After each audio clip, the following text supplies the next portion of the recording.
السلام عليكم الاخوان. شوفوا معايا هاد الناس كيفاش كيديروا باش كيدزوا ديك الكسيبه ديالهم. الصراحه الطريقه هادي اول مره تنشوفها.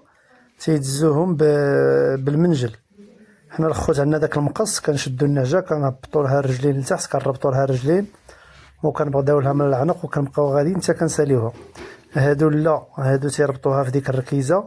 ها انتم شحال شي 10 د الناس ولا اكثر، كل واحد رابط النعجه ديالو تما وكيدزها وهي واقفه.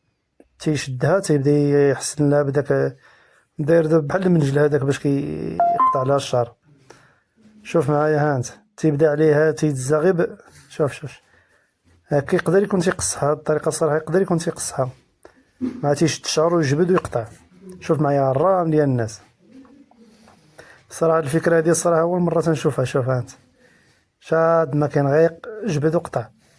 وهاد العيالات هادو تيجدو ديك الصوفه تيجمعوها تيلويوها في دوك العواد وتيجمعوها تيحطوها. صراحة الفكرة هذه في شكال أول مرة تنشوف هاد القضية هذه.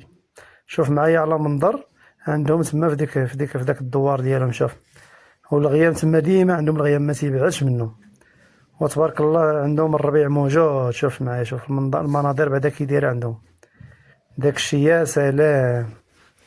شوف ما شاء الله الربيع كي داير عندهم تمايا موجود، الكسيبه شبعانه عندهم تما. الخوت ما تنساوش المتابعه واش يجيو شي كومونتير.